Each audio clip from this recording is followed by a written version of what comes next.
How I stole my boss's entire career. Part 2. So predictably they told me to work harder at getting along with an inept manager, and because it wasn't my first rodeo I went back to my office and emailed HR saying, thanks for meeting with me about my concerns about an inept manager. I fear his bias and misogyny will reflect negatively in my next performance review. HR should be aware that there is a real problem here and I hope you'll take steps etc., which, of course they didn't. But now it was on the record. 4. The axe falls and then a few months later he gave me a terrible performance review, as expected.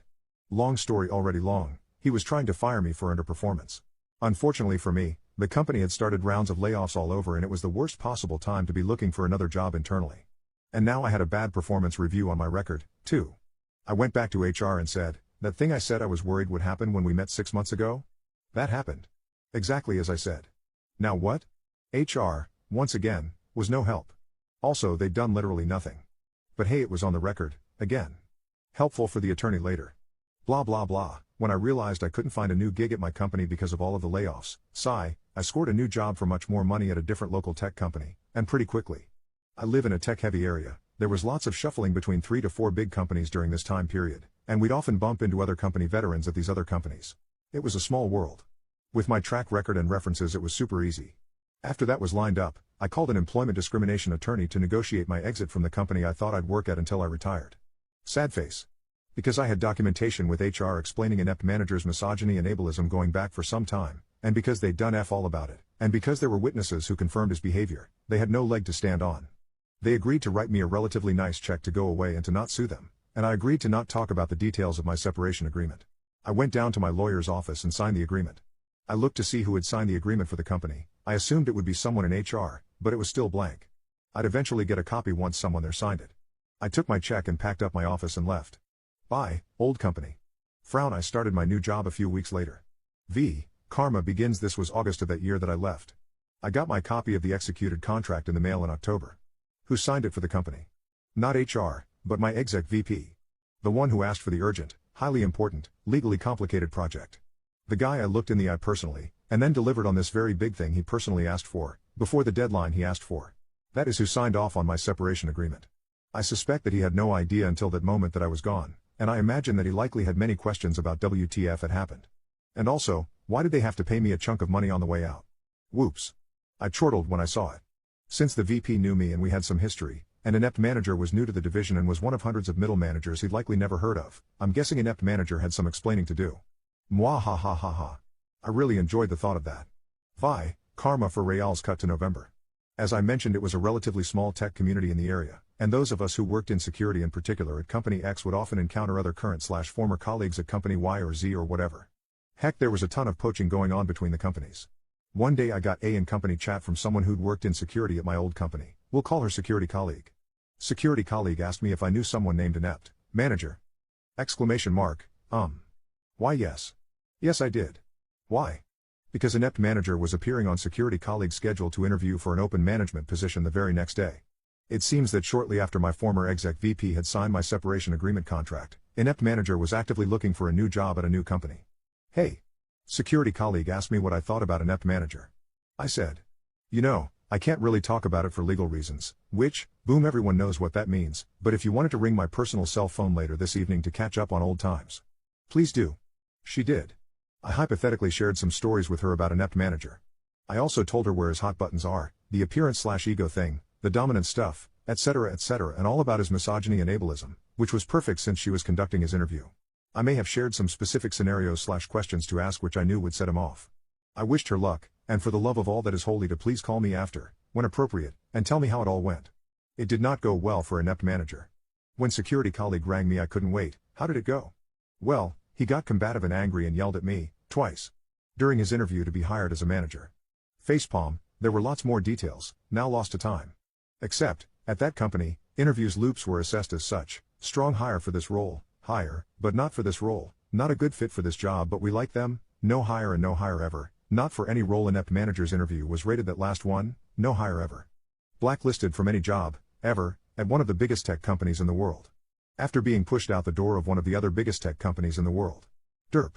Shortly after that it appeared that inept manager moved himself and his wife and kids a few states away to work at a smaller company in another region. It took less than 6 months from when I left my old company for him to be gone as well. Hey. What gets me, still, is that inept manager thought I was so inconsequential, so unimportant, that he didn't bother to check and see where I landed after he forced me out of the company I loved. And when he had to look for a job himself shortly thereafter, it also never occurred to him that I'd have connections with, thousands of colleagues I'd worked with over the years, some of whom could now be working at company X or Y or Z where he was interviewing.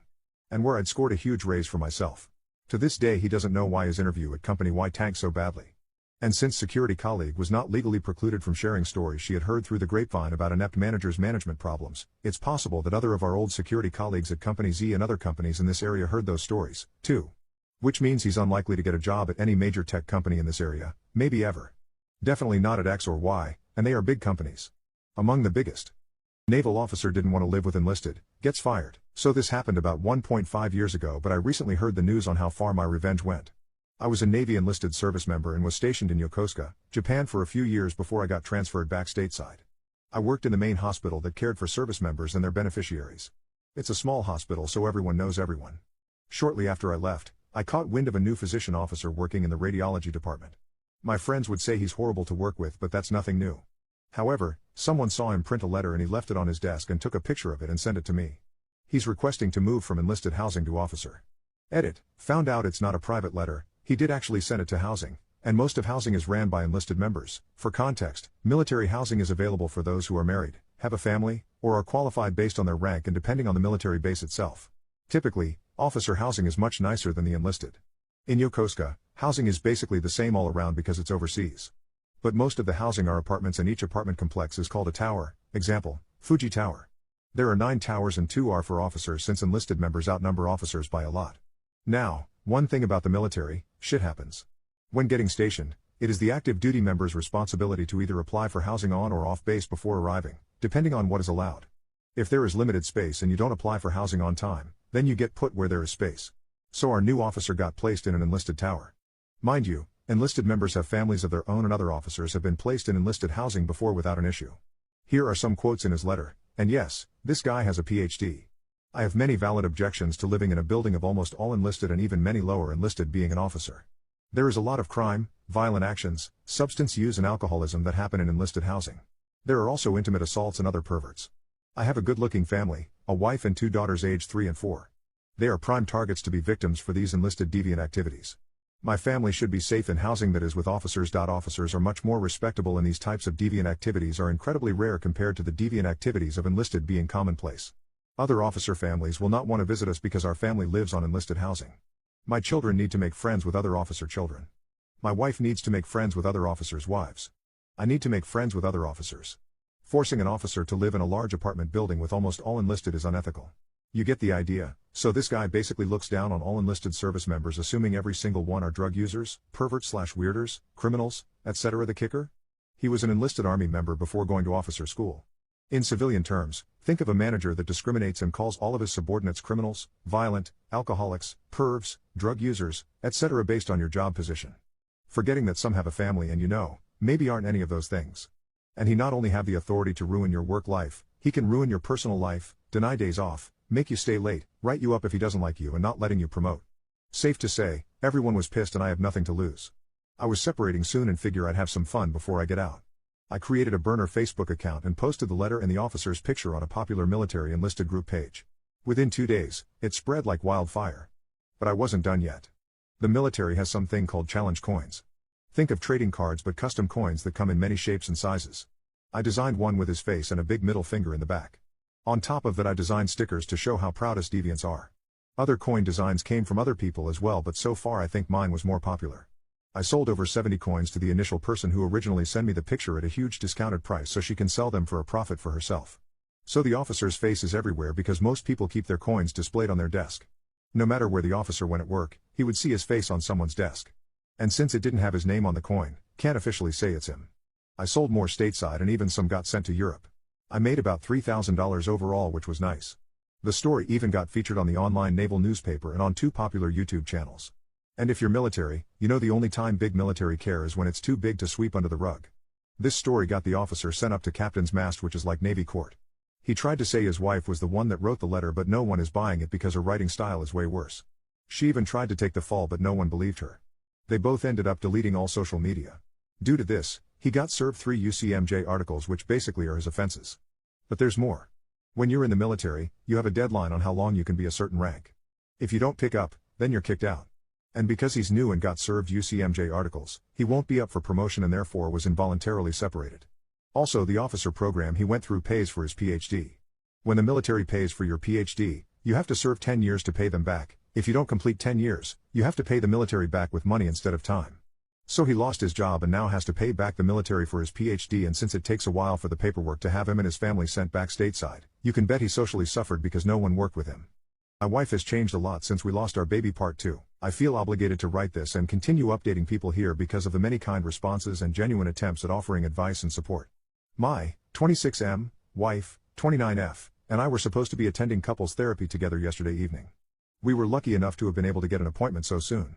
I was anticipating not being able to get in with a couples therapist for at least another 2 weeks, but we lucked out and were able to get one this week.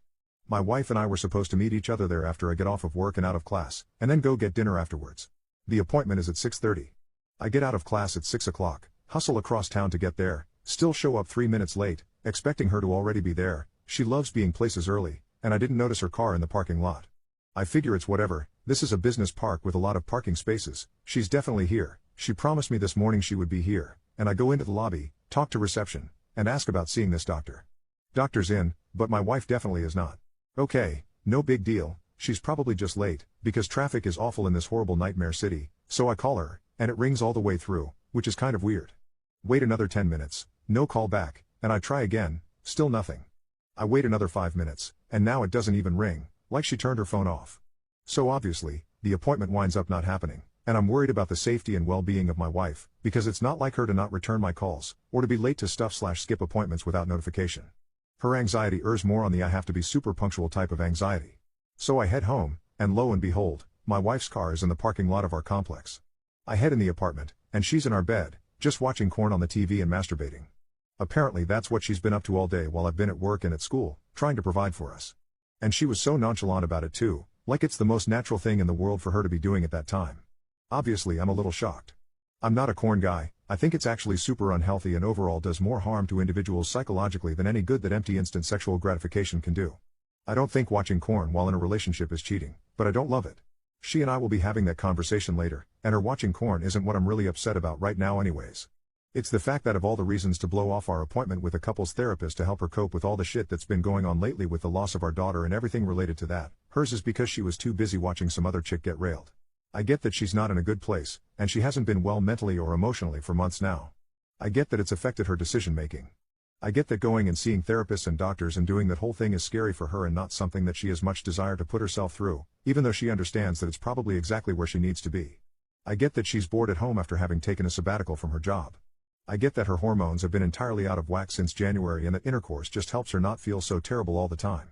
I get that she was basically alone when we lost our daughter and that the way she lost our baby is a million times worse than the way I lost our baby. I understand all of that. But I still have to go to work so we can eat and pay our bills and rent, and come home and get yelled at for putting the dishes in the dishwasher the wrong way or whatever, and then not get any sleep at night because we're up till 2 in the morning because she got horny and will cry for hours if I don't do it. If that's the way life is till we can beat this thing together, then that's the way it is and I can tough it out for her sake. But the absolute least that she can do is show up when she's agreed to show up so that we can beat her depression, so that she can get better and be well again. So I stayed at a friend's place last night, and I think I'm crashing on his couch again tonight. My wife has called 6 times, and texted 90 times, and it went from asking if I'm ever coming back, to begging me to just come back, to rants that I haven't read about how sorry I'm going to be, back to begging me to come home. I made the mistake of answering one of the calls, and when I tried to explain that I'll come home when I'm ready to come home, and that I still love her and still want to be with her, that I'm just really hurt and upset and need space, she screamed at me like I have never, ever in my entire life been screamed at before, about how I'm probably cheating on her right now, and how I've abandoned her and about how dare I. How dare you was repeated a lot. I don't really know what my criteria is for feeling ready to go back is either. I think at first it was when I felt like she was genuinely ready to talk, and not just to yell or have a meltdown, but then I remembered that thing, she and I have already talked about this, and that didn't do anything.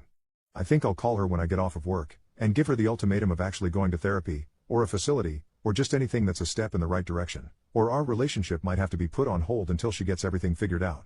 Check out part 3, the final update posted now.